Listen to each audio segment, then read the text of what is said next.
We're back. We're back. We're locked down, but we are back. Ladies and gentlemen, boys and girls, what a huge week, nay, 2 or 3 weeks of whiskey it has been. I haven't seen any of my co-presenters or panelists for those 2 weeks. There's a lot to catch up on, but I don't actually like them enough to ask them those questions. So we're going to skip right into the big things. We've had many chats with people from Victoria over the past 14 months when they've unfortunately been in lockdown and we haven't. The tables have turned. We're in lockdown in Sydney here, or stay at home, whatever you want to call it. So obviously the most important question to ask is, are there any good Zoom parties tonight? Because I've been asking this every night and I'm never invited to any. So we've started our own to bring our own Zoom parties into the sphere that we're allowed to come to. So it is a big welcome to Matt Bailey, who looks like he is broadcasting from a toilet tonight. Alex Dahlenburg, who's got the beautiful setup. Andy Milne, who is back on Bondi Internet. God save us all. But most importantly, writer, editor, consultant, good bloke, good laugh, probably a great lover. He'll have to answer that one for himself. Dom Roskrow, all the way from the other side of the world, also in lockdown. Dom, how are you? And most importantly, what's in your glass at 10 a.m. in the morning?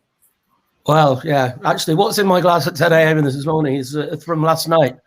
I got to be aware, but England beat Germany in football. This is bigger than winning the Ashes. You know, we haven't. The last time England won a tournament game against Germany was in 1966, and I was 4. And the Germans don't really care about it like we do because they've got Italy and France. You know, they're big boys; they win things. We'll just have this thing about Germany anyway. So the whole country is hungover this morning. Absolutely dead as you lie. Even by lockdown standards, it's dead today. But otherwise, I'm great. Thank you. This was from our new range of Fable whiskies, which I wanted to mention at some point. But it's I'm working for a company that's launched 5 cask strength single cask whiskies now. Got another 5 coming out later in the year. And there's a story around the packaging and the whole thing. And I was going to save mine and keep them as a collector's item. And then the managing director insisted that whiskey is for drinking. So he made me open them last night. And it seemed appropriate with the football on. So that's me. Tough call to make. Yeah. Andy, what are you drinking? I'm so now because I'm at home. I'm not on company drams, which is lovely. Not that company drams aren't lovely. The straight truth comes out. Where's that 5-second delay? Where's the 5-second delay gone on the? That's got me fired, isn't it? Yeah. I am drinking Mortlach 16. Oh, nice, very nice. Wow. How does that compare to did you remember the old Flora and Fauna 16? Do you reckon it's sort of it's much less sulfurous, without a doubt. Right. Funny enough, I have both. I actually prefer the modern version. I think it's the old Daoyuan was the same. That was big, it was heavy, it's malty and sulfury, and they're delicious whiskies. But actually, this is softer and more homogenized, which means you're wrong. Anyway, Alex. Yeah. So Milne said the first incorrect thing of the night, so we'll keep a tab. So I'll just keep one. We're at one incorrect statement from Andy Milne tonight. Alex, what's in your glass? Yes, that's what we like to see. Guys, I'm back with my lockdown drams. No, this week I did start cracking through a whole heap of samples, which was wonderful. But as most people know, I have just been in Hobart for God knows how long, working Dark Mofo with Kalara Distillery and Christy Lark. And then also I got to I got to collect all the Dark Mofo releases, which is super exciting. So if anyone is missing any bottles from their table at Dark Mofo, any tasting stock from under the curtain, let us know. Yeah, so I'm super excited. I got a whole heap of them. One I need to ship to someone, but that's only if he's nice to me. But I'm so excited, so I can't wait to crack them. Even though I've had them all at Dark Mofo, I'm actually going to crack these. Well, Alex, I'll let you know I'm being nice, so I'll let you know where to send it. But I'm the opposite of Andy tonight, which is often the case. But I'm on 44.134, which is not one of his distilleries. I'm sorry, Andy, but it's a 16-year-old from Bacardi Distillery that starts with Craig and ends with Ellicky, and it's a nice 16-year-old Craig. Wonderful. Excellent. Oh, one more thing. I also have a West Coast cooler. Christ. In a Jack Daniels. Right, end stream. We're done. Christ is not Dom, really appreciate it. Christ will not save the stream. Who doesn't love a good cooler? I think my favourite pronunciation of that distillery was Cragalaki. I had an old friend that who still to this day says Lagavulin. And that's still one of my Crack-a-lucky sounds like a dance move. Like Ackley in, you take your Ackley out, you put your crack-a-lucky in, and you shake it all about.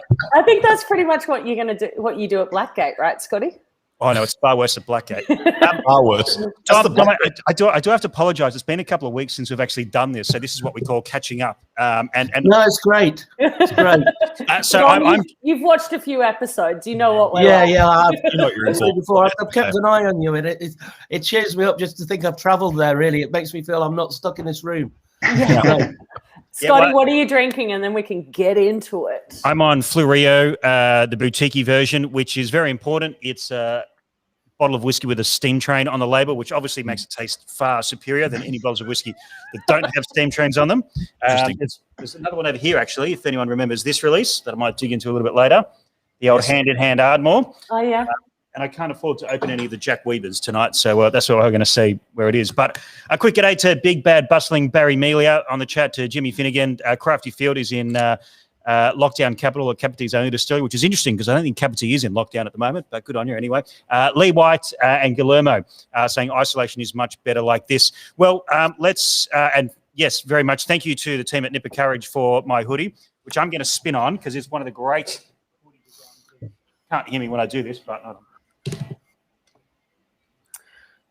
So it says, drink Aussie spirits with two lovely babes on a still. It says gin, whiskey, rum, and vodka. Awesome. I think his days as a modelling career is probably not quite. I don't know how you guys feel, but I feel that went spectacularly well. I mean, live TV is just sorry. Smoothest transition. I narrated it for you. good. I went to put mine on, but you had it on, so I didn't do it. Anyway, Dom, welcome to the stream. 9 minutes talking about our drams in. So, Dom, you've done so much of the industry. You spoke a little bit about then what you're doing now, but let's turn it back to previous years and how did you get into whiskey? Turn back time. Yeah. Well, it was pure coincidence, really. I lived in New Zealand for 4 years, and I became a New Zealand citizen, and then various things happened. I came back. My father hadn't been well and stuff like that, and it was during a very early 90s recession, and the only job I could get was working, writing on trade titles, talking to the pub trade in the UK. And after a few years of that, Whisky Magazine is published in Norwich, which is where I live, and I was commuting to London all week, and they needed an editor for Whisky Magazine, so I went and I had my consulting editors were the great Michael Jackson and the great David Broom. So, you know, if you want to have training, first, this lovely industry, as we all know, it's just full of great people. So I couldn't believe I'd fallen on my feet in this way. But I had two just amazing consulting editors who were able to lead me by the hand through it, and that's what happened. I didn't know anything about the taste of whiskey at all when I got the job. I mean, I vaguely knew my parents drank whiskey, but I didn't really know anything about it. So to discover a hobby and a career, if you like, I mean, it's been an awesome 20, 30 years. Yeah. Wow. We've had Dave Broom on the stream very quickly. Sorry, Alex. For those who don't know Michael Jackson, probably the preeminent whiskey and beer writer for many, many years. And some of his books I still reference for sort of insights into the 90s and noughties, and who, for me, the real World Whiskey Day is in honor of. as opposed to the one that's designed to sell more bottles of whiskey.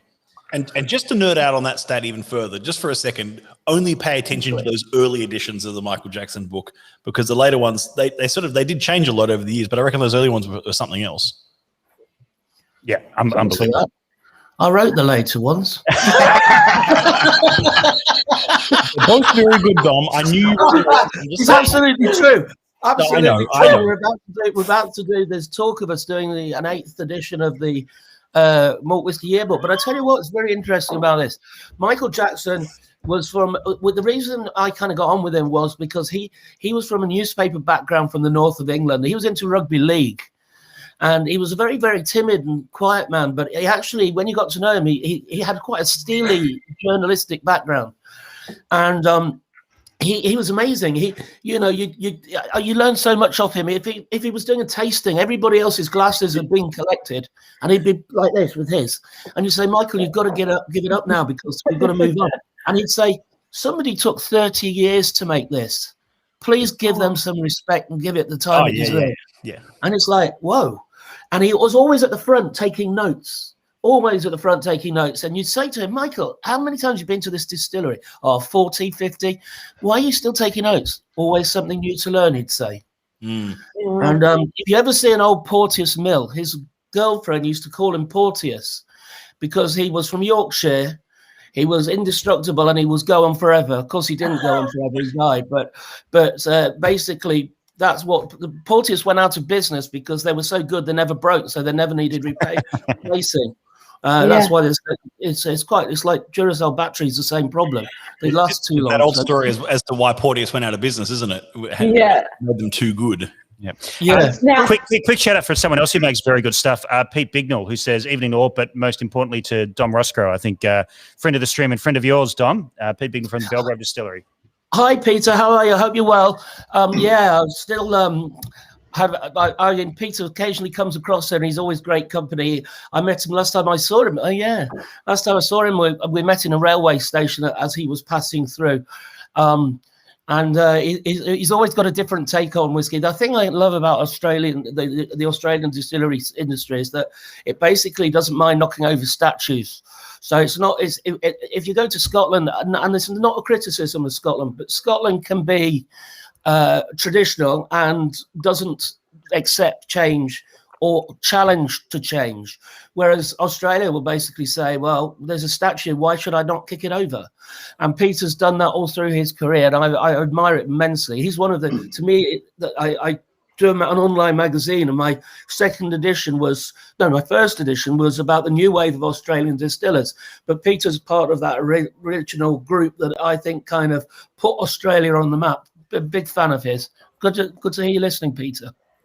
Now, we have bartenders, consumers, we have distillers, distributors all listening to this right now. We're watching everyone that's coming in. Dom, talk about some of the books that you have authored. Yeah, I haven't done one for quite a while, actually. One of the things I would say is that when there's a problem with all this, because they come to you and they say, we want to update a book, but they only want to change a percentage of it. You've got to get rid of 20% and add a 20%. So some stuff in those books is being regurgitated year after year. And Michael Jackson's book, he's on the, as I say, we're looking at doing an 8th compendium next year. But if you take a Bowmore 12-year-old or a Highland Park 12-year-old, Michael reviewed that in the 60s or the 70s probably, 50 years ago. And when you come to change your 20%, you tend to put in new stuff like new Australian whiskies or Irish whiskies or whatever, and you leave the standard bottlings alone. But they're nothing like the standard bottlings now. You were talking about the Mortlach 16. That's exactly right. We've done a Deloraine in this range that we've just done, and it's a really fruity whiskey. It's lovely, but it's not like those sulfury, heavy earlier Deloraine. So updating books is a nightmare. And I think for me, so I've done 15 books, but not all whiskey. But for me, the thing I'm getting the most pleasure out of is my online magazine, because you can react to things. I've just featured Tim Duckett's son, Louis. Oh my God, He's in- Louis amazing. Is he? Dangerous, I love him. dangerous boy. So dangerous. Dangerous, Oh, dangerous oh, boy. God. He's very, very We've all funny. got Louis stories, and they're all kind of dangerous. Yes. Yeah, well, I think he's probably a chipper of the old block, because I go back when the term New World Whiskey came about. That was Tim and I that did that. Tim got on my case, but in the early part of the millennium, and said, look, why are you comparing Australian whiskey with 12-year-old Scotch? Why are we in the rest of the world category with India and China when it's like being in a second division? It's Scotland, Ireland, America, and the rest of the world.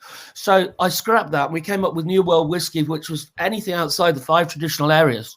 But he also said, why are you comparing us to 12-year-old Scotch? Whiskey doesn't mature like that down here. It doesn't need to be that old. So I, way before the non-age statement debate, I was writing and interviewing Tim about, and this is why I'm so fond of Australia, because I think you defined the world.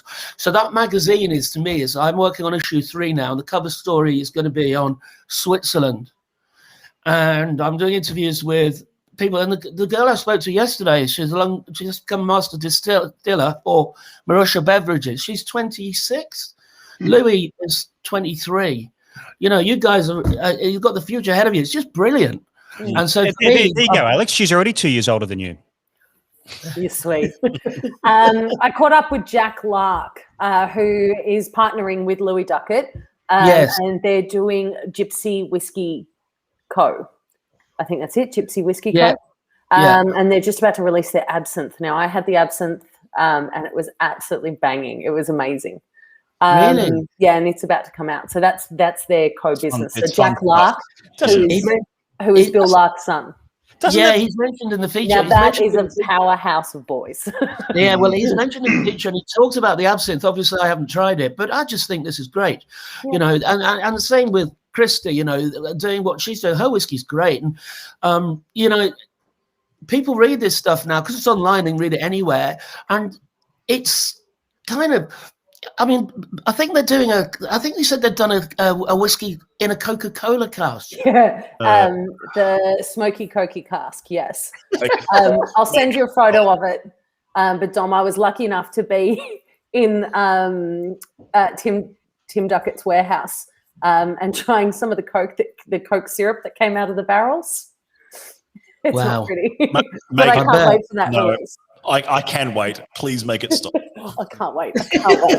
I'm excited. So, my view on all of this is, you didn't answer the question. About books. What was the question? What books have you authored?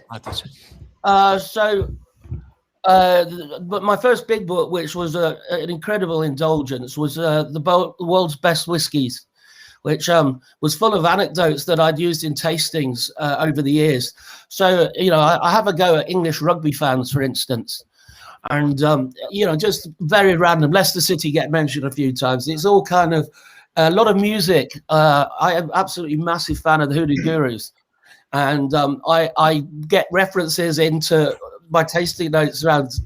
Are you a fan as well, Scott? God bless and respect Michael Gudinski and the whole Mushroom team. Oh, yeah. Yeah, well, Michael Gudinski, I knew him quite well. He's a very good bloke. And this is completely off topic, but to all the friends, if you haven't been watching, of Justin Cosby, founder of Inertia Music, really tough week thinking of you. Sorry, go on, Dom. Why? What happened there? He passed away quite unexpectedly, but a real champion of Australian independent music. Played out. Sam recently bought them out, but very different. But yeah, always big ups to a great team. When I was in New Zealand, one of my bestest friends, Janet Dawes, worked for Mushroom, and she was obviously very close to Michael, and I was very sad when he passed on. They were amazing days because they were bringing bands down to Australia that really they shouldn't have been able to, but they became friends with so many acts, and so many people wanted to do a favour. Now everybody wants to go to Australia, obviously, but back in the day, they were bringing bands through, and that's how I met bands like Bon Jovi and Aerosmith through Michael Gudinski. I got to interview Motley Crue, and I interviewed the drummer of Motley Crue, and he was wearing nothing but a leather thong. And he sat with his drums. This is Tommy Lee. And he sat with his drumsticks the whole way through the interview, dressed in just a thong, but covered in tattoos. I remember it can this affect story. you as a young man, you know. It can make it can affect you. It can cause serious problems. So Happy days. to take it back to whiskey slightly. Sorry. No, some of my I know. best moments with Dom. This Dom is and a I lockdown travelled to- version. We could go for 7 hours tonight. Dom and I ruined it for travelled to everyone. Portland No. together. But We spent the it's- whole. Oh, sorry, go on.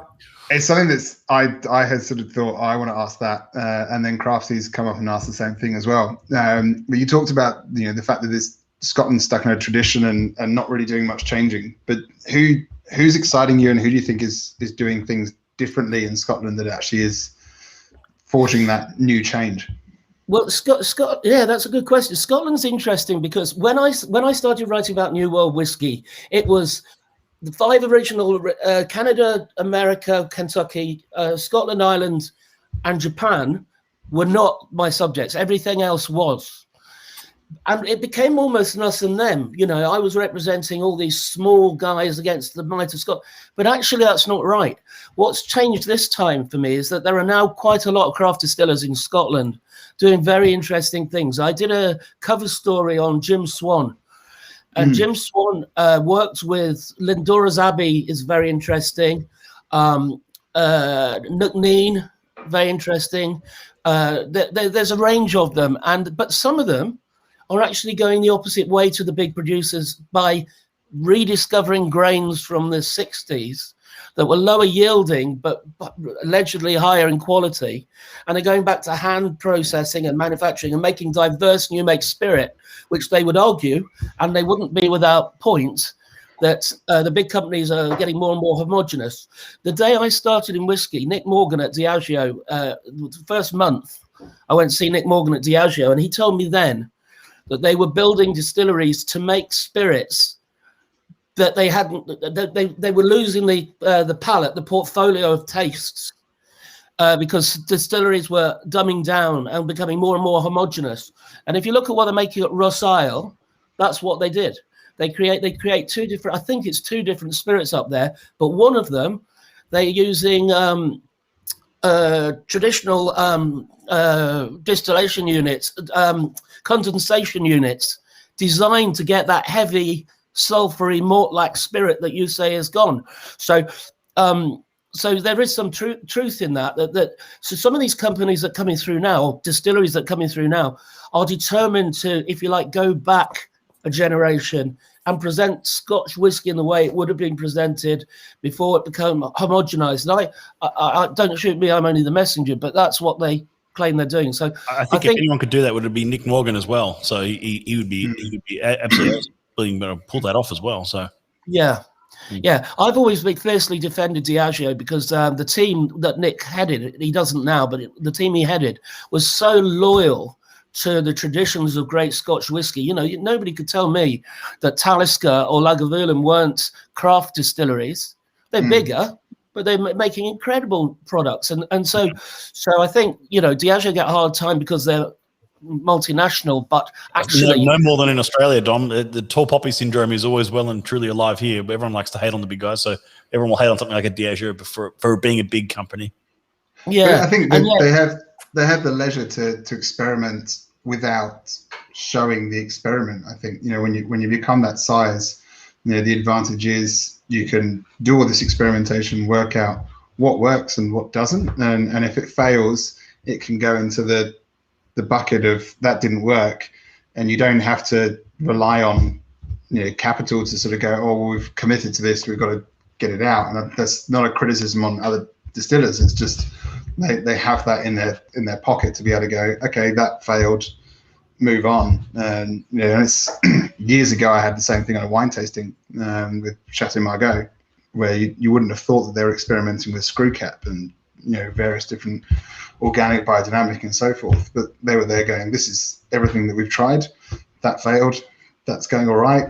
It's they're never going to release it. They're still going to stay as they are for now. But we're doing this behind the scenes without anyone knowing, because when it's good, we'll release it.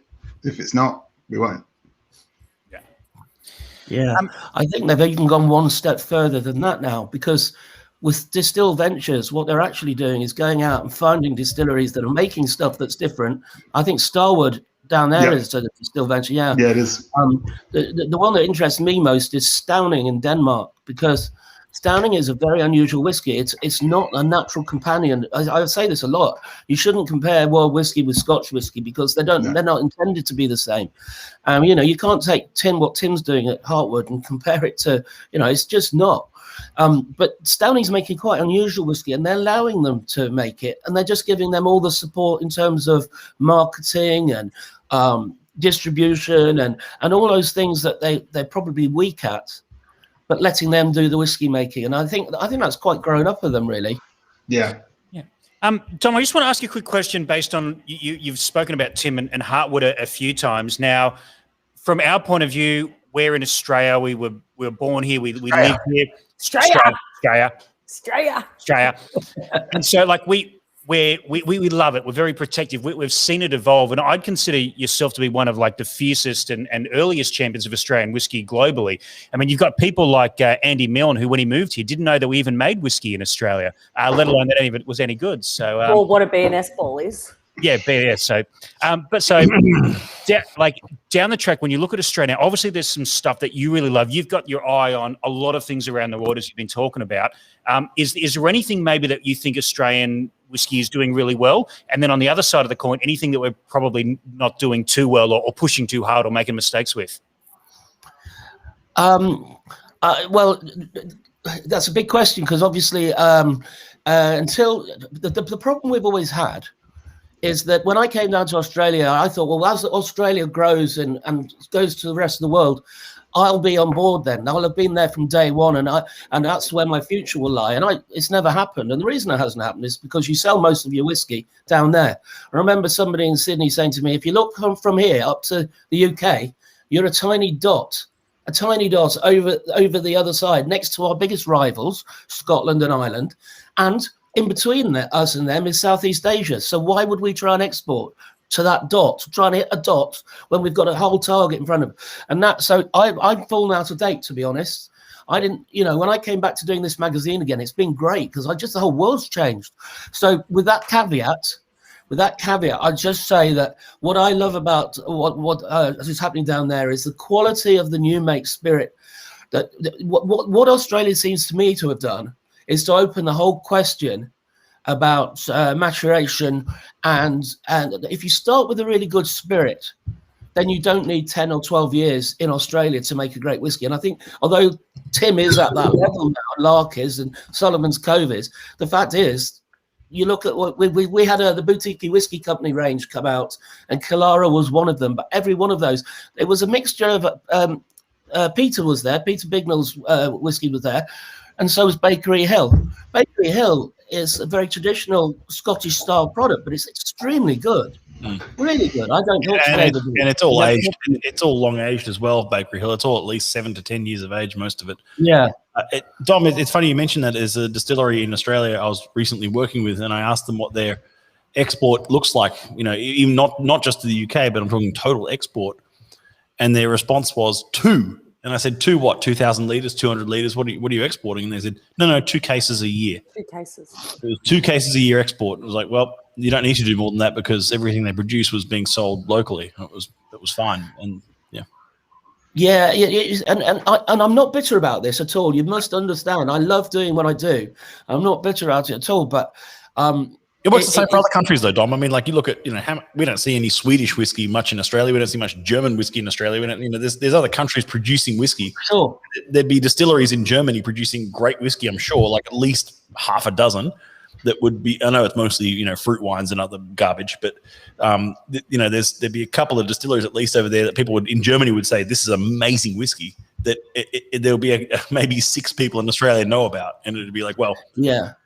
Yeah, and in fact, I've always said this about journalism. It's a fine line between saying I've got a good story to tell you, and me saying I've done something you can't. It's a fine line because what's the point of always saying they're doing this down there? But for me, it's there's only one true journalist in this group, and Scotty can reference on that one, I think. I think the true journalist is actually Dom Roskrow. I was a journalist for a very, very small amount of time. Roundtable, sorry, of us idiots. The only thing I ever learned from journalism proper was that if you write a story and everyone's happy with it, you're not doing your job right. Every story Totally right. enough.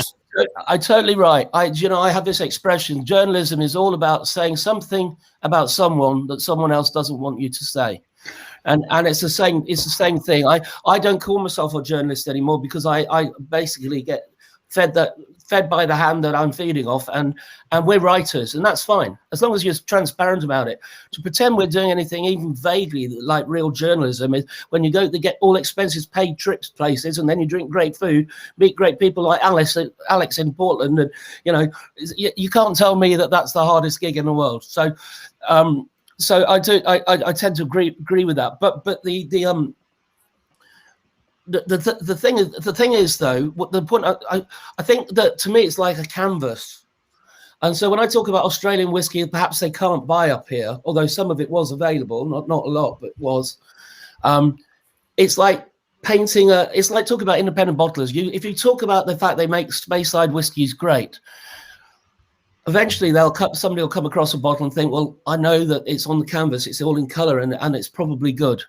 And that's what I get most pleasure out of. But in terms of going back to the original question, I just like the ballsiness. I always say it's a bit like when Australia play cricket and they send their fastest bowlers to knock our heads off.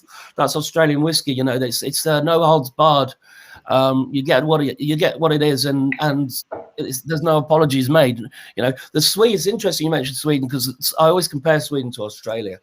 The Swedes say, "I want to make whiskey. How do the Scots do it? I'm going to do it and try and do it better." As Australians say, "I couldn't give a toss what Scotland's doing. This is what we want to drink down here, and if you don't like it, bugger off." I'm going to passionately disagree with that statement, but okay. But I do think I've always looked a little bit Swedish. I can see how you can confuse this with, big, with, you can call me Magnus if you want, mate. That's all right. And I don't think any Australians ever said bugger off. I think we say fuck off. And I don't think any Australian has ever not tried to copy Scotland either, in some respect. There you go. That's it's all our history, guys. It's all where we start, and a lot of it is I think we are making it our own, but there is so much respect to the way it has been done for so long and so well. Yeah, well, I think there's a palate element there as well. Working in wine, we used to compare New World and Old World. And Old World, you sit there and you sniff a wine, and you have to search and you have to really think and try. And if you think of that as a Scotch whiskey, that's a really delicate, light, Tullibardine or something that's just really Fennecairn. It's just super fine, super delicate, and you've got to search and find those flavors. And in the wine world, in Australia, you've got big ass Aussie Shiraz, and you've got delicate red wines where you search and search and search, and then you've got Aussie Shiraz that just goes, "Buck you, there's some fruit. Buck you, there's more fruit," and it's pounding at you, and I think that shapes. Yeah, and you've actually reached your yearly quota of saying the word Fettercan on the roundtable. So I'm going to let you know that now, so you can't reference that distillery for any other purpose ever again. And can we say Fettercan? Hugely underrated distillery. Oh, here we go. It is absolutely not underrated. It is just not very good. So there you go, sucked in. Sir Gordon Dundas. Sir Gordon Dundas. Good to see you, man. But I think that does shape our palates. Oh, hello, Gordon. Gordon and I go back years. We used to work together on Whiskey Magazine when I first started, and he was the sales director. And we used to go down I remember driving, well, we didn't get very far because the cows stopped us going anywhere. The cows are very bolshy on Jura, and these cows decided to stop. And then as soon as we managed to get past the cows, Gordon kind of hit his foot, and up went AC/DC on the speakers. And one of my happiest memories is shooting through Jura with Gordon Dundas, listening to AC/DC. Over 3 cows. What a memory! What a legend! Is it like the sheep on Isla with the cows on Jura? Yeah, they're just bullshit. They come and stand in the road. They belong there. There are more snakes on Jura than there are humans. You see, about the only place now that doesn't mean anything to an Australian, does it? Of course it doesn't. For us, a snake is a real rarity. So the idea that you can't let your dog run around on Jura because it'll get eaten by a snake or bitten by a snake. That's a rarity for us. It doesn't mean anything to Australia. I know. I'm thinking Crocodile Dundee straight away. That's a knife. These days, all the snakes have been eaten by mice recently, so there's not that many snakes. They've been scared off by the mice plague at the moment. Is that right? Yeah, there's not enough snakes to eat them all. Yeah. It's not a thing I would advocate Googling, but if you've got a strong constitution, Google mouse plague New South Wales, and you'll discover the horridness that is. It's funny because this is actually the third one that I've experienced in my lifetime. Really? Yeah. So, Country gal. through my father, but. This is the worst, though, isn't it? So your dad's responsible for it. Is that what you're saying? Yeah, absolutely. No, I remember one as a child, and that was horrific. Like, you'd lift up a sheet of tin and I'd spend more time in the air. But then another one I heard about, and then this one. I just think this one's bigger because of social media, maybe. That's my thoughts, because Dad, I don't know. Everything blows up on social media. 20 or 30 years ago, you wouldn't have heard about it. I've only been through one, and when I say been through, I've visited a town when it was at the start of one, but it was nowhere near like this. This looks like this. All right, Dom, so we've talked about the magazine that you're working on, and you're doing your third issue. It's called Stills Crazy, correct? Yeah. All right, and is it an online publication or print? Yeah, so I again, actually, it's an Australian link. I decided to scrap my Wizards Awards. I used to do my own awards, which were New World Whiskey Awards, basically. Yeah, the Wizards of Whiskey World Whiskey Awards. Sounds like Harry Potter. But the thing is, everybody does awards now, and mine were last year. I had to organise them all on my own because I hadn't got my team around me because of the lockdown and getting the whiskies sorted out. It wasn't worth the time and effort, so I decided to scrap. So I wrote to all my original supporters and said I was scrapping them, and the Australian contingent particularly said you can't, but you've just done them. So I launched them again for free. So they're now called the New Wizards. And so if the website is www.newwizards.co.uk, and that's my homepage. You'll see as soon as you go on it, you'll see if anybody knows me, they'll know exactly from the picture on that homepage why it's there. Because it's completely me. My designer is just phenomenal. I don't know where I even found him, but he just gets it.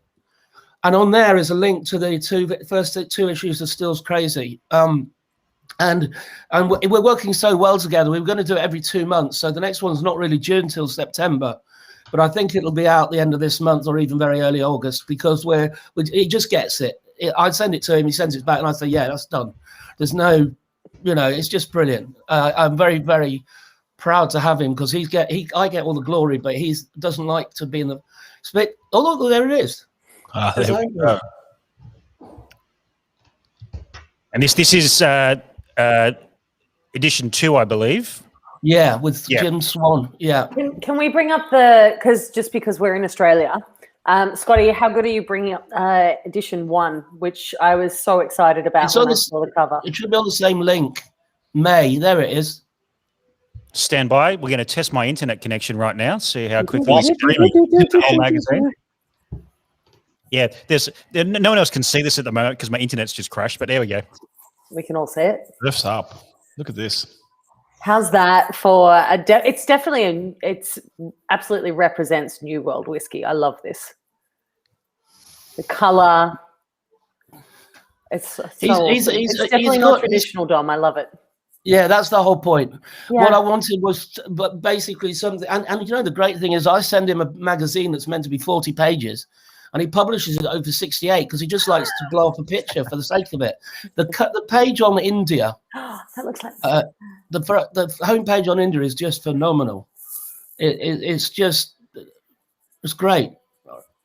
I'm definitely got all my mojo back because of it. There's no doubt about it. I'm feeding on it, and I'm thinking of it issue 4, 5, and 6 now, and that won't be until well into next year. So it's all good. Yeah, it's all great. So wonderful. Now we're going to get into our Proust or Proust questions. Proust. Proust. Okay. Bloody Australian made us Proust. 100% going with Proust. All right, Proust questions. All right, so actually, no. Before we do this, can I there was a question I was holding on to from James Finnegan, who asked at the very start, and I thought this is a good question to ask at the start. It's sort of in Prowse sort of element, but this one's aimed at Dom, obviously. But do you have a must-read or favorite book you would recommend for a whiskey lover, like some sort of touchstone book that you think everyone interested in whiskey should at least talk about it? Do you mean a book about whiskey or linked to whiskey? That's the open-ended nature of this question from James, I think. I think he'd say any of the books he's authored, right? Like 1001 Whiskeys to Try Before You Die. and ideally, you need 1001 copies of it as well, just in case you break them. Read it, chuck it. That book is such a con. You know what they do? They do 2 a year. It might be cars, it might be albums, it might be football stadiums, but they do 2 a year, and they chuck it at you, pay you one set fee. There's no royalties against it, and then they sell it into the trade at ridiculously discounted prices. So they pile them up at Christmas, and they become stocking fillers. And so you go into a big bookstore in the UK, certainly, and there'll be 8 or 10 different 1001 subjects. So mine, I was in a shop window next to Barack Obama's book. It was next. Mine was next to Barack Obama. I thought I really made the grade then, because that's a cheap book. There's 1 or 2 classics. I mean, Andrew Jefford wrote the definitive book on Islay. It was called Peat Smoke and something, but I think it's been republished with a different name. I'm not sure, but that is a remarkable piece of writing on an iconic. I would definitely recommend that. If you're into Japanese, is that it? Oh yeah, they're still publishing it on Islay, I think. So I had to buy this from a bookshop on Islay. Okay, so have you read it? Do you know what? I've only read a very small amount of it. I realised. He has many pages with pictures on them because he can't actually read. Yeah, I need the pictures. Oh, no, I realised I had a long list of. Any of my books will do. Yeah, I had a long list of whiskey books. You know, I was going to go on and say, because the book that has got me more attention than any other, and I feel a complete fraud about, is Whiskey Japan, because I did it like a journalist would. I took a subject I didn't know very well, and I interviewed people who did, and then wrote a book about. So it's got lots of contributions from people, and I get the praise for writing, but all I've done is an extended piece of journalism. And there's 3 books have come out about Japan. Dave Broom's written one, and I have to be honest and say I haven't read it, but if it's anything like his other stuff, it'll be excellent. Yeah. But there's also a guy, when I can't remember his name, but when I was doing the book, I contacted him, and he got a bit shirty, and he said, I don't think you'll be able to do it if you live in the UK and you don't speak Japanese. He says, I've been trying to write a book for 4 years. I speak fluent Japanese. And Japanese in general, the Japanese people in general, but Japanese distillers certainly, they don't feel the need to offer information to their rivals. They're very secretive about it. So they don't really see the need to offer journalist stories. Because why would they tell me stuff that other people could read news? That's kind of... So he'd worked for 4 years to get their trust and their understanding, etc. And he has published a book, and I said my book won't be like that. Mine will be like a travel log. It'll be a guide to Japan, and here's some distilleries, and while you're there, go shopping in Tokyo, that sort of thing. And that's what it is. But his book, I haven't read either, but I know from the conversations I had that if you're into Japanese whiskey, my book is literally a doorway, and his is the house. He's got the whole house. You want to go and tour the whole house, you can read his book. So they're the 3 I recommend just to talk, because I know they're all outstanding writers and they're all outstanding subjects. I think I might know the book you're talking about. He's actually been a guest on an Oak Barrel stream and is a good friend of the stream. If it might be, for me, it's the definitive guide on Japanese whiskey. And as you said, it is the different levels. I think yours is that sort of, here's a guide. Dave Broom's a very kind of ethereal sort of, here's some real distillery facts in there, but there's it's much of a travel book, much like Raw Spirit by Ian Banks is, his travels around Scotland. It's sort of that element of the travel and the lifestyle of Japan at the same time as a bit about whiskey, and the latter is very much an intense in depth. You know, if you really want to know everything about whiskey, that's your in-depth Bible.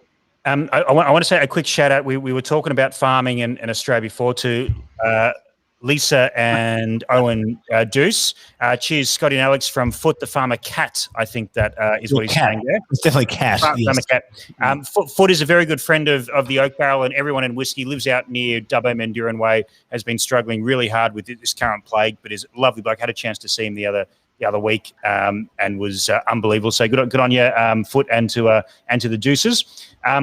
I'm going to actually bring up a question from Michael now, and I'm going to maybe throw my one in here for this, because to narrow down that question, any books for a newbie coming into it.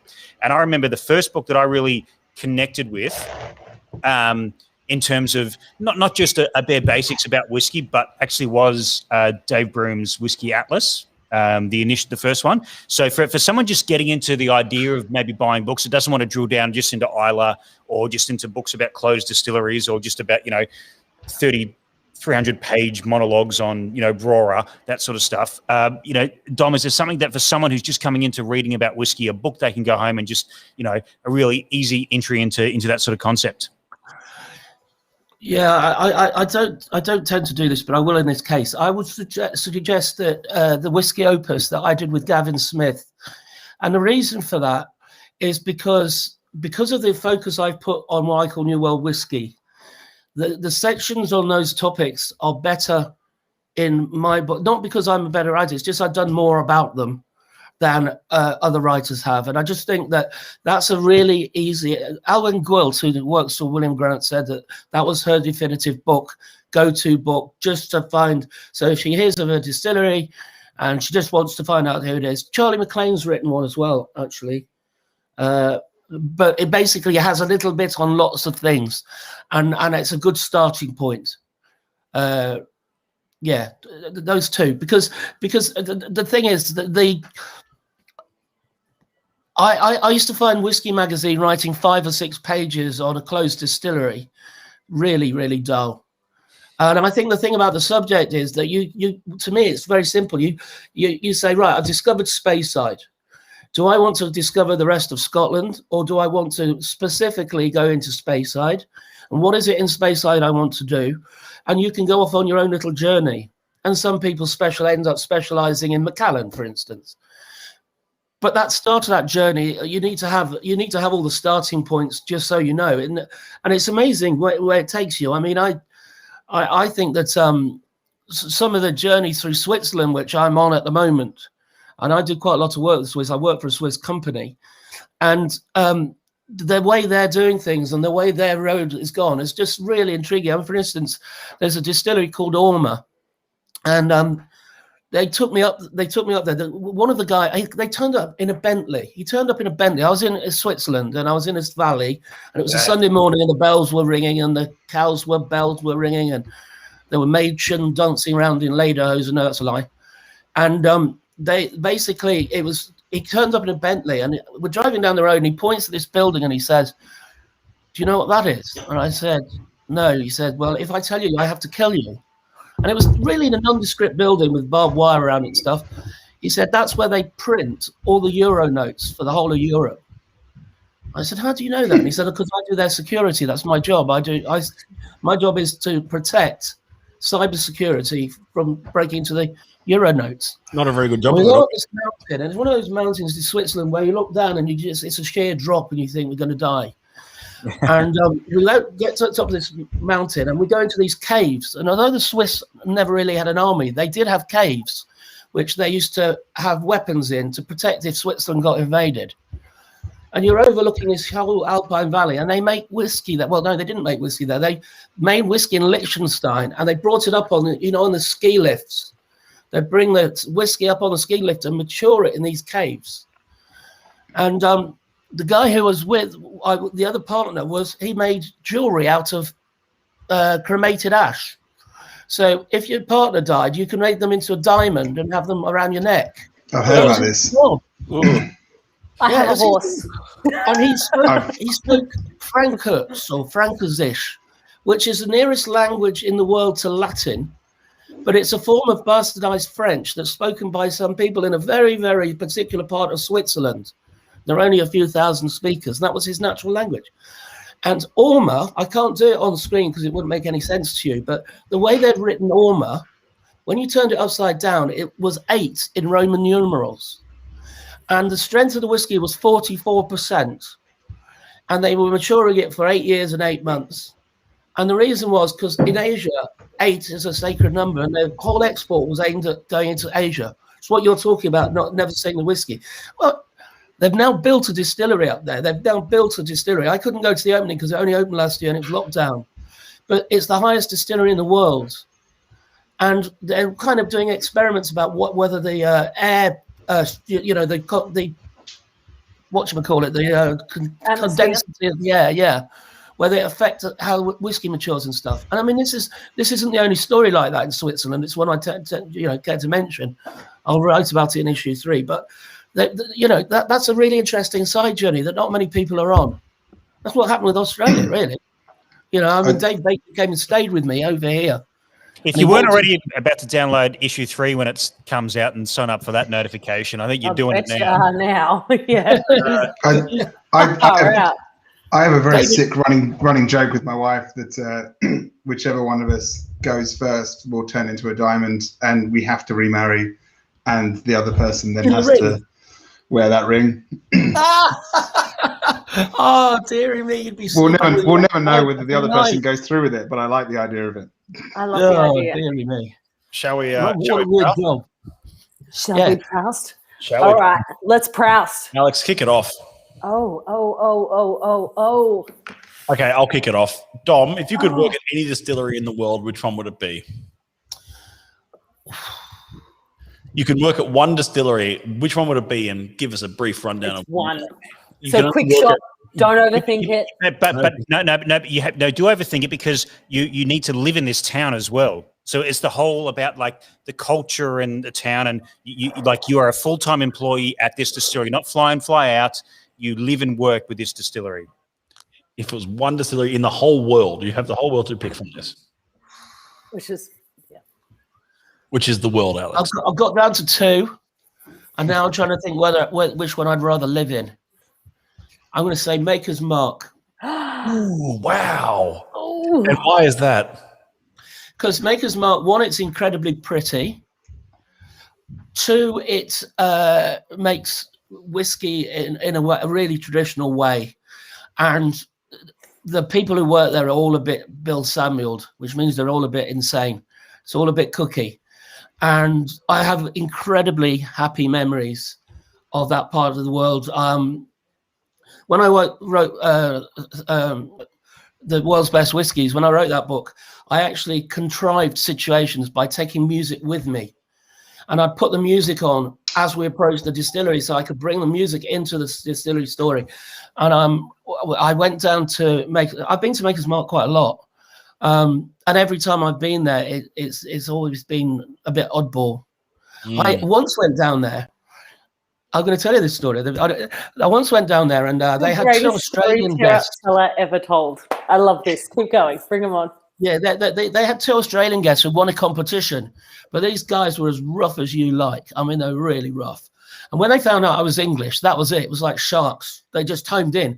It got worse because they then found out I was a New Zealand citizen. So the combination of English and New Zealand to Australia, these guys. And we went to Churchill Downs to the racetrack on the day I was flying back, actually. And one of them turned up with a tin. He'd put a pin through his ear and attached a tin to it, a beer tin. So he's dripping blood from a beer tin, and he's turned up at 11 o'clock in the morning drunk at Churchill Downs. This isn't doing the Australian reputation any good whatsoever, is it? Anyway, I said the amazing thing about this is that tomorrow morning I'll be back in the UK, and this will be like a dream. And he turned around, he thumped me in the arm. Bang! I said, what do you do that for? He said, you'll have a bruise, mate. You'll remember it tomorrow. And they wanted me to go out with them. They wanted to go out. And I need to find who this person is. That's what I do love him, but I do apologize for my uncle's actions during this time. They wanted me to go out with them drinking, and Mrs. Samuels said, if you don't want to go, Dominic, I can sort it. Just when they invite you, say, oh, that would be great, and I'll take over. So they said, oh, come on, Dom, we're going out for a few beers. I said, oh, great, that'll be great. And she suddenly turned around and said, no, you're not. You're a guest in our house. How dare you insult this household by going out drinking with Australian friends when you're meant to be a guest of us? Dominic, you have some decency. And they kind of, whoa, and went. She said, work, didn't it? Anyway, they got arrested that night for running down the street near the distillery naked. Wild times, wild times, all true. Okay, if anyone knows who this is, please DM me. I need to know who it was. They want to this is a long time ago, but they want a competition how many years ago? to spend a few days at Baker's Mark. Yeah. How many years ago? I will find out. It's got to be about 20. Okay. I'm almost certainly related to them. Scotty, you're past. Yeah.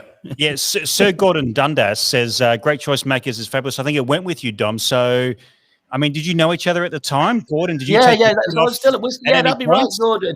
Yeah. I was still at Whisky Magazine. Bruise in your ears somewhere, Gordon, that might... I tell you when it was. It was on their 50th anniversary because I was over there to do a cover story, and I did the picture from It's a Wonderful Life, where they go into Nick's bar and there's just some bourbon on the back and he's trying to get a sherry or something. And Nick says, listen, I don't know who you are, but people come here to get drunk and to get drunk quickly. And that was the picture because in those days, that's what bourbon was. And then I had the red wax dripping down the black and white cover because Maker's Mark basically changed the image of bourbon. It was very much more wheated and softer and more feminine and more approachable than the old fashioned shot of red eye sort of thing. So Gordon, that would be right, yeah. So 2009. Don't think it was that late. I think Bill Samuels had a kind of an agenda of when their 50th anniversary was. I think it was 2004. I don't think I was at Whisky Magazine in 2009. In fact, I wasn't. I set up my own business when my daughter was born, and she's about to be 16.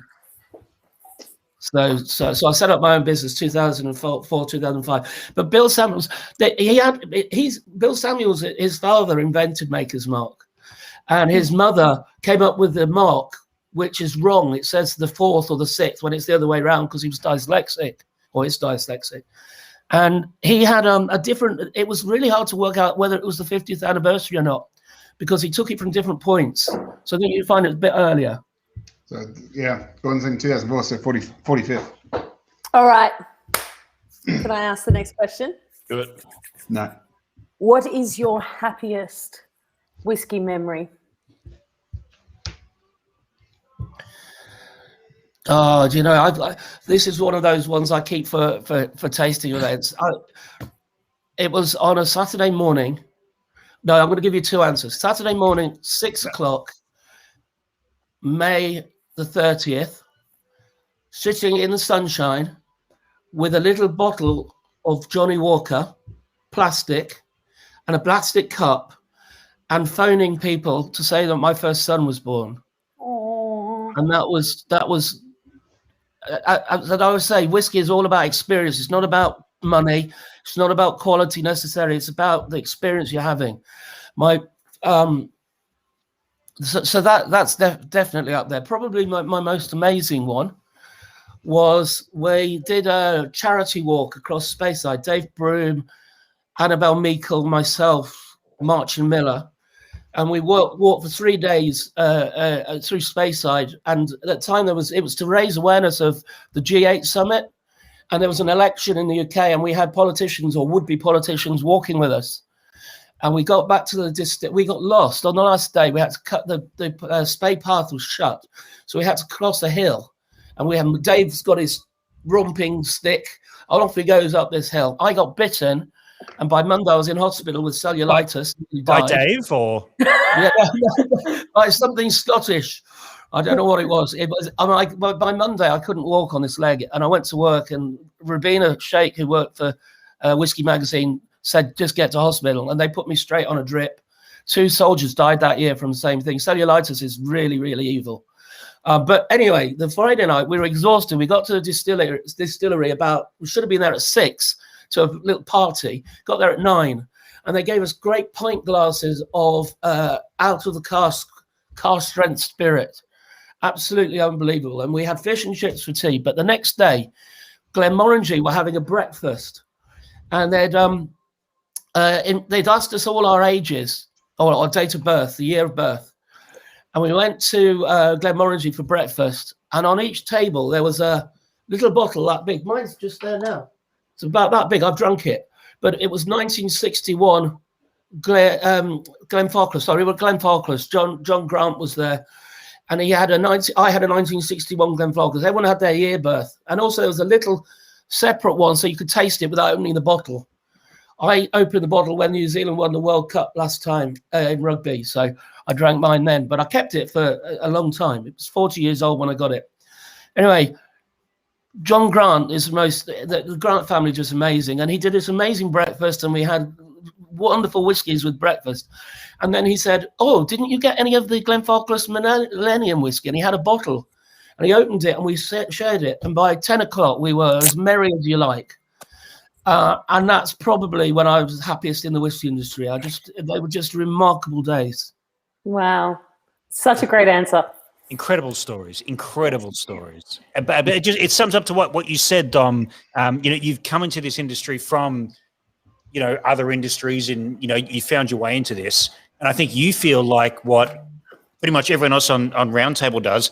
We didn't turn 18 and study whiskey and, go into it. We found our way into this industry, and you never leave, because it is just like the warmth and the happiness and the joy that people, create in this industry. And there's no competition. It's just, everyone is pulling the same lever together to go to work in the same direction. It makes someone like myself feel, so heartened that you've also felt this, and, you've done it, and that we're all in this tapestry, no matter where you are in the world.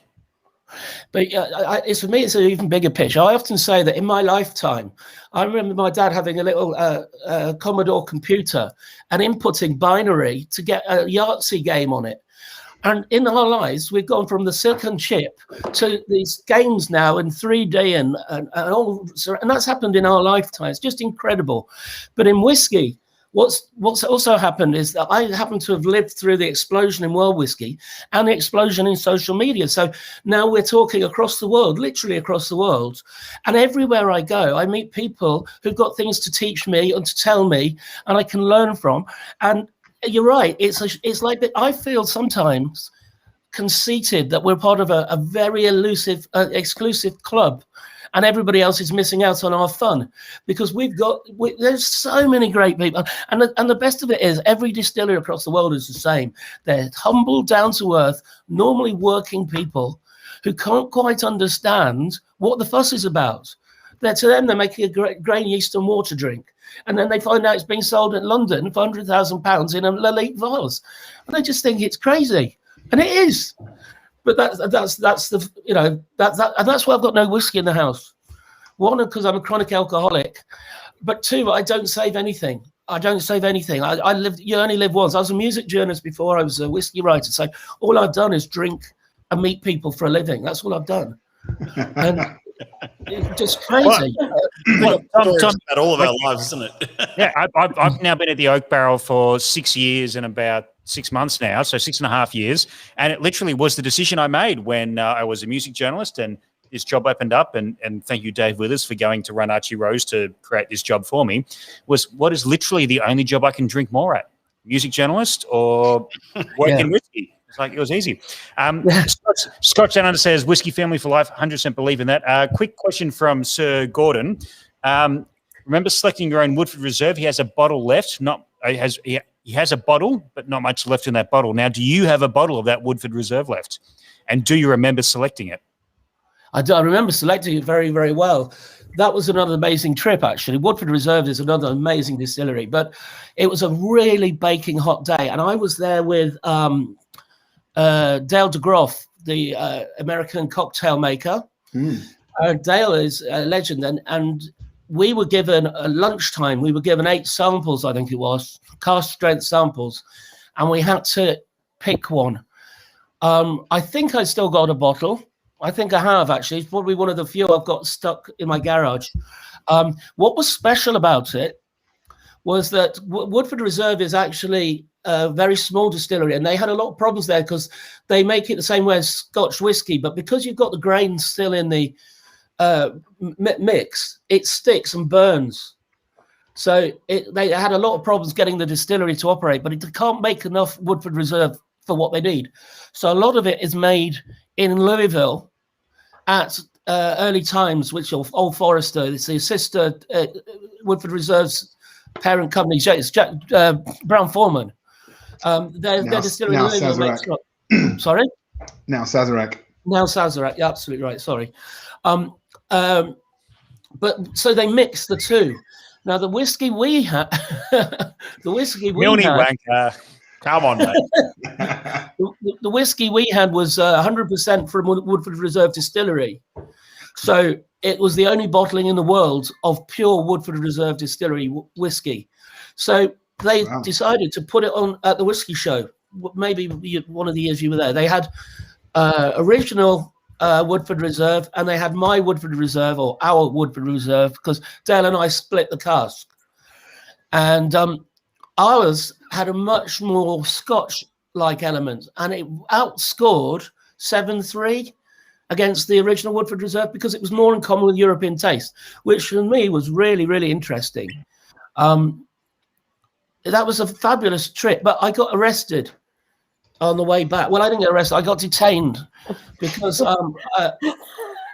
I love hearing your I got arrested stories, Tom. Backtrack Alex was with me. Dave Broom reckons I make this stuff up. You know, he told me once, he said, if anything else happens to you, I'll start thinking that you're just creating it for your stories. But it's all true. I've been taken home in an American police car twice. And once was when Alex was there. I was interviewing somebody at the distillery, and everybody left. And so when I went to leave, there was nobody left. So I decided to walk home. I was a bit drunk. So I walked down a freeway. We all were drunk. It's okay. We all get up drunk. You're not allowed to walk in America. So anyway, they sent a police car out for me. And the combination of my English accent and the fact I was staying at a nice hotel meant, the organisers were just saying, you don't get lifts in American police cars. Well, I've done it twice. But Woodford Reserve, the problem was that I said I came for pleasure. They were saying why are you, it was on the way in. I was getting off, I was connecting to a flight down to Louisville, and I came in. You have to go through immigration, and I got to the front of the queue, and they said, why are you here? I said, pleasure. And they said, do you know that guy in front of you who worked for the Times? And I said, yeah. He said, he says he's here for business. And I said, well, look, I'm spending 3 days drinking whiskey and getting pissed. What's the work in that? And he detained me, put me in immigration. They threatened to deport me and everything. And I was there 6 hours. 6 hours. I lost all my connection flights. So that was that trip. I do remember it very well, yeah. Oh, that's hilarious. Next Proust question. Have we got one more? Whose Proust are we up to? Sorry. Is it Andy? Does Astrid or Lars have a Proust question? Go on, Matt. I'll leave it to you. I've done mine. I asked which distillery. Okay, he said Maker's Mark. It's up to you, Andy. My apologies. We talked a lot about distilleries and favourite things then. So I always double up these questions, but what do you what's your favourite virtue in a whiskey bar, and what do you dislike in a whiskey bar? I can tell you what I dislike. I dislike the fact that English measures are so small and whiskey's so expensive. I object to that. You guys get ripped off 5 mils every dram in the UK. It's ridiculous. Yeah, I know. And that's a mouthful for me. Dave Broom once said to me, he said, you're meant to sip it. I buy a whiskey for and the prices, and you think, well, so I don't like. I'm not a big fan of whiskey bars. I tell you, if I go to a bar, I consume in volumes. So I drink cider. That was my undoing in Tasmania, trying to take on Australian Tasmanians drinking cider. Oh, I fell in love with Lost Pippin cider while I was in Hobart. It is absolutely delicious. Yeah, that was my undoing. What happened was Bill Lark had taken me around some distilleries, including Peter's, and then he'd arranged for other people to, he didn't tell me, but he'd arranged for other people to meet us at the cellar door in the evening and go for dinner. And so these people turned up, and I'd been drinking new make and off the still and all sorts all day. And then this cider, just fell in love with it, and that was the end of that. Because these are, I remember, I got up next morning and I thought, I honestly thought I was in Auckland. I knew I had an 8 o'clock meeting. I knew I had an 8 o'clock meeting, and on the I could hear seagulls, and I could see on the ledge a row of New Zealand whiskey bottles. And I couldn't, and I thought, oh, I've flown a long way. I know I've flown a long way. And I was drinking with people last night. And I'm in Auckland, and I've got an 8 o'clock meeting. And it was 2 minutes to 8. So I ran down to breakfast, and there was Greg Ramsey. And he'd been up in my room the night before letting me taste this New Zealand whiskey. But I was far too gone to be able to remember anything about it at all. And he looked totally surprised when he saw me. And I said, I did it. I can't believe I'm in Auckland. And he said, you're not, you're in Hobart. And that's a true story. And Greg and I have been quite good friends ever since. But Greg, quite a machine as well. I had quite a few drinks with him once in Melbourne, which was a lot of fun. He can certainly put it away. Yeah. And I think Tim Duckett was with that group that night. And there's a few other Australians who, well, put it this way, I thought I could drink, but there's no way you're going to drink pints of cider against that sort of opposition. I feel I may have let my country down. I don't know. But so I tend to what I like about bars, I like tradition. I like bars I like sports bars with a footy game on or down to earth people. I think if I was to find a whiskey bar that would be my favorite, even though I've never been in it, it would be Delilah's in Chicago, because I know the guys there. And the way it's a biker bar, effectively, I tell you what, I'm reading a book and it mentions nowadays it's hip to make your bar look like it's a dive bar.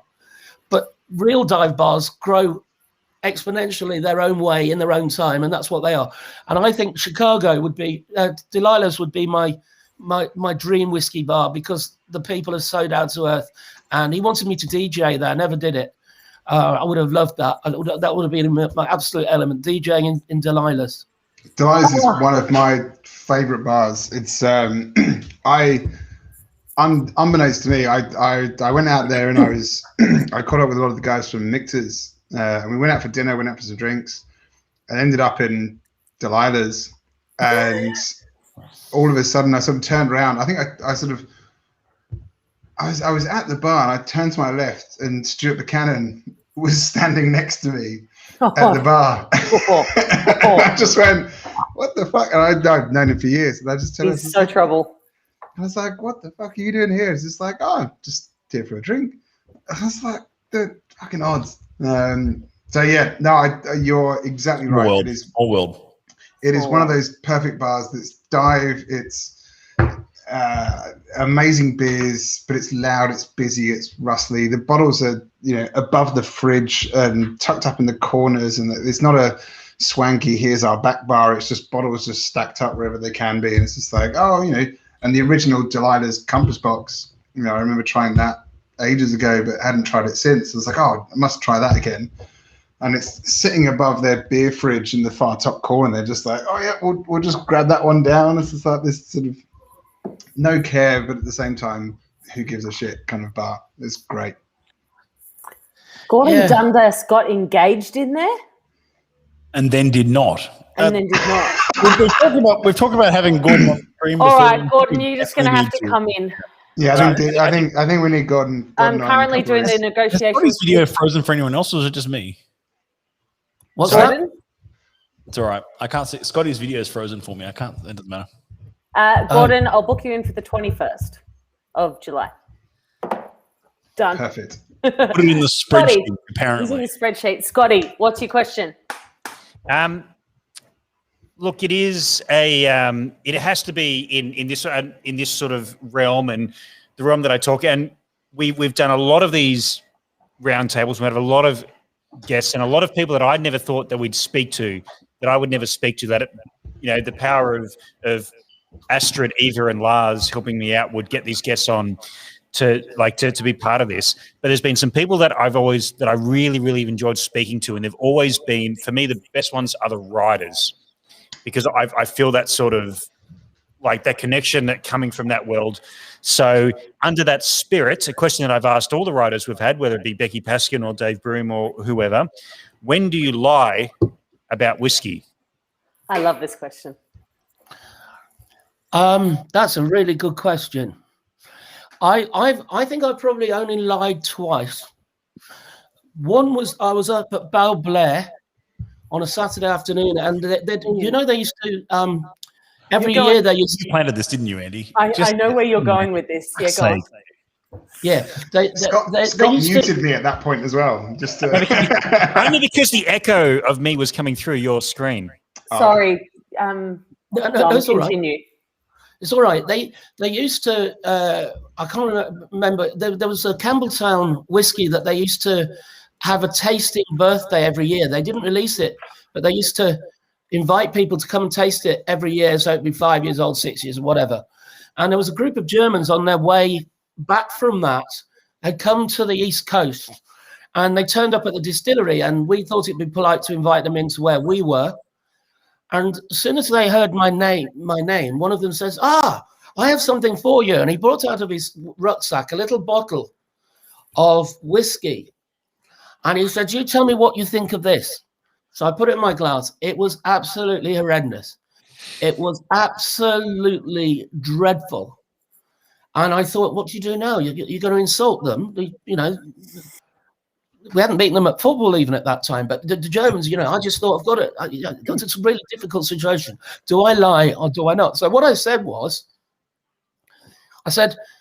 it's not really my taste in whiskey. I said, I think I'd prefer it on fish and chips rather than a standalone drink.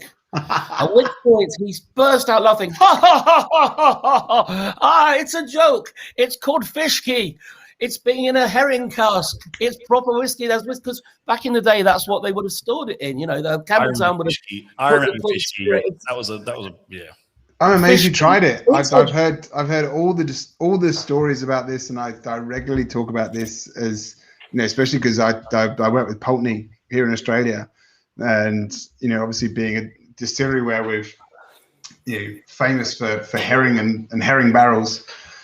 We talk about this all the time, but I've never actually met someone that's tried fishkey. It's just been a fable and a story, and everyone's talked about it, but I never knew that someone's actually tried it. So how do we get it and do a roundtable tasting with it? Did you? It's gone completely.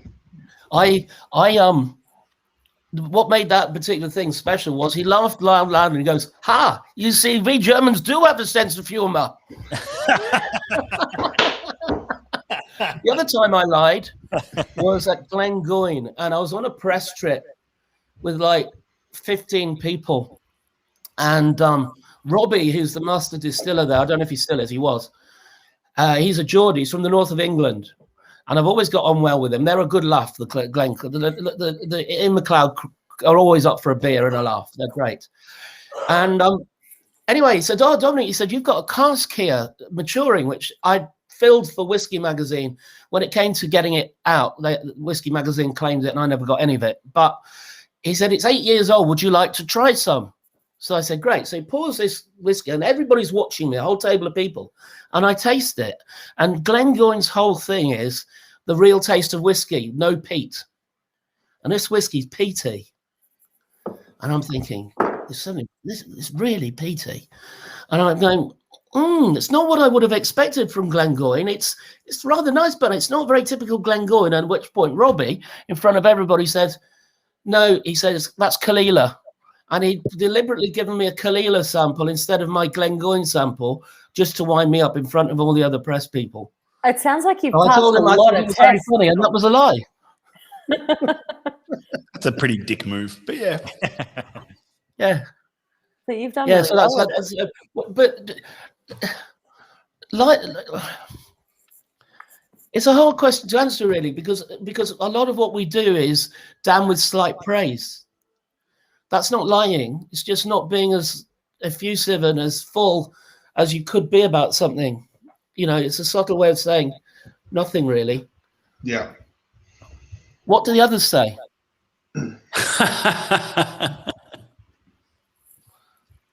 I think it's always that way. You you never want to lie, and it's how do you constructively and No, isn't it's the word interest. If you don't like a whiskey or someone's, it's interesting. It's interesting.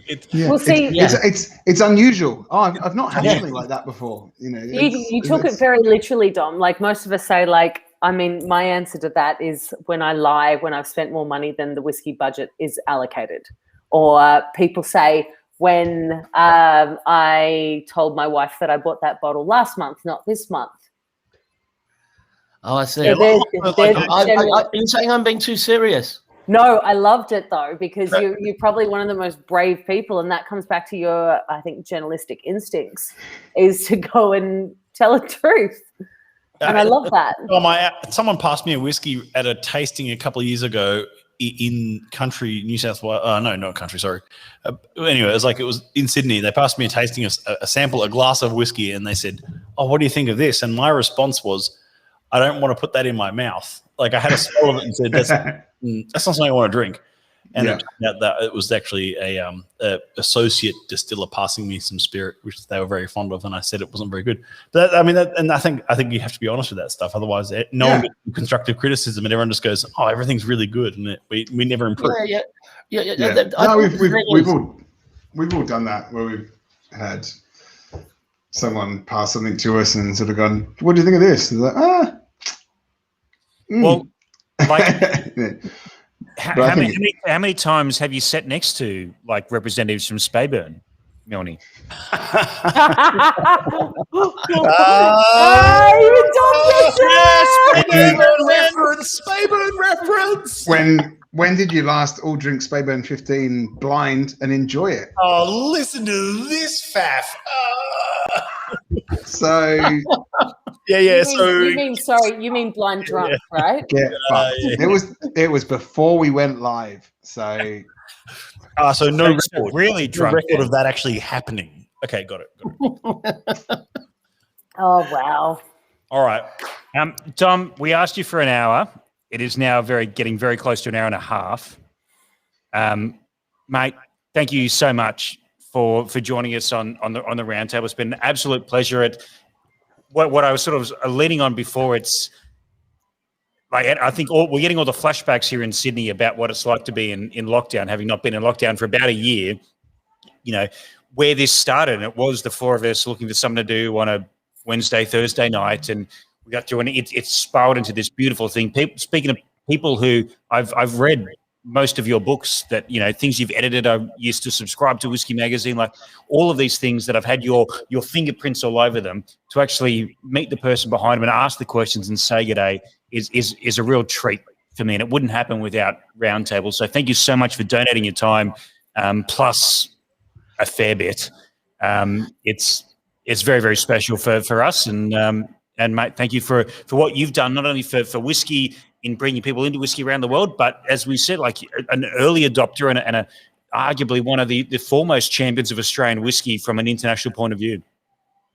Well, it's a real honor. It's a real honor to be invited on, and thank you so much for having me. I absolutely love it. I love the energy that you have and enthusiasm and the passion and the knowledge. And it's always, you know, I look at this and it's the same thing. What am I going to do with my day today? Go and watch old scripts of the England game last night. You know, it's this is a really good use of my time, and it's an honor to be part of it. So thank you for having me on. Great to Dom, see you. I just want to say that I've always been called someone that's quite excitable about whiskey. And if I'm taken to a distillery or overseas on a trip, I'm incredibly excited. I cry a lot. I'm always just gobsmacked by what I'm seeing and what I'm doing.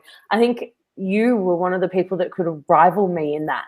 When I met you in Portland, the excitability, the storytelling, you were just so wonderful to meet. Now, I met you and got introduced to you as Dom, not as Dominic Roskrow, as we all know. And it took probably, I think it was 12 hours for someone to go, "That's Dominic Roskrow," to me. And I was already in that 12 hours just obsessed with your passion, your energy for life, and your craziness with whiskey and the love and everything that went along with it. And then I found out that I've read so many of your books. So that was a huge moment for me. You've such a wonderful travel buddy, and I follow and love everything you've done. So it's an absolute fucking pleasure to have you on this finally. Oh, look, that's really, really lovely. That's great. It's funny because I don't want to kind of get all kind of heavy about it, but before I was diagnosed as having cyclothymia, I was terrified of it. I had really dark, it's a form of bipolarism, and it's a very, very scary place to be. You suddenly find you're not on the road. You thought you were on a road and you're not. You're halfway across another field. But after I was diagnosed, it's like living with Alice Cooper. He's in my head, and he gets out all the excitement side, all that passion and creativity and comes from that illness. And so I always say, and I don't know how it is in Australia now, but they keep saying, oh, you should talk to people. It's really hard to talk to people when they're going to judge you and think, oh, he's a bit odd. But the truth of the matter is, it defines me. And if everybody's on a spectrum somewhere, and you probably go up the spectrum when you go on press trips or distillery trips, and that's all it is. I still think I'm the luckiest person in the world. I get paid to go and meet people and drink whiskey and travel the world. Whoa, and I hate most? When you meet someone and they're a bit arrogant, a bit superior, they've done it all, they know it all, they're an editor, and you say to them, oh, I love your magazine, I think it's great. And at that point, they're meant to say, oh, yeah, I've seen a lot of your work too. But no, they go, oh, yeah, well, it is rather special. You think, you arrogant twat. I'll never be like that. Never, because I'll never, ever forget where I came from. And thanks to people like you, I'm learning all the time as well. So. I mean, you didn't know from a bar of soap, and you sat down straight away and you were like, what do you think about Australian whiskey? And interviewed me instantly then and there because you just wanted to know anything and everything about Australian and New World whiskey. And it was just such a wonderful moment we had in that downstairs bar just talking. And I'll always be forever grateful. So that's it from me. So thank you so much, Dom. Thank you, really Alex. continually inspired me. You're all very special to me. Thank you so much. Thank you so much. And just on a final note, obviously, Dom, we've met each other for the first time tonight. Milne, Lars, you probably met in the thing. You know Astrid and Eva quite well. But I think what has sort of really been pertinent for me tonight is the people who are just whiskey consumers in Australia who follow Whisky Roundtable for whatever reason. They got nothing better to do, apparently.